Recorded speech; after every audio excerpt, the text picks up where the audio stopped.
हम संतों को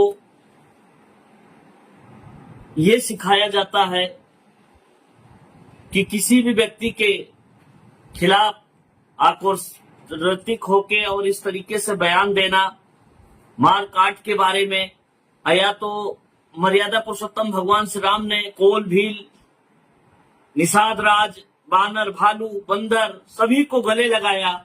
हम संत होने के बाद इस तरीके से हिंसक बात करे, किसी को भड़काने का बात करे, किसी एक कौम के बारे में कोई खिलाफ बयानबाजी करे, ये कतई सही नहीं है, बहुत ही निंदनीय है। ऐसा कार्य संतों को नहीं करना चाहिए, ऐसा बयान नहीं देना चाहिए। हमारे यहाँ अखिल भारतीय अखाड़ा परिषद के राष्ट्रीय अध्यक्ष श्री ज्ञानदास जी महाराज ने यहाँ पे अड़गड़ा मस्जिद है, उसका सौंदर्यीकरण कराए थे। महाराज जी ने जो है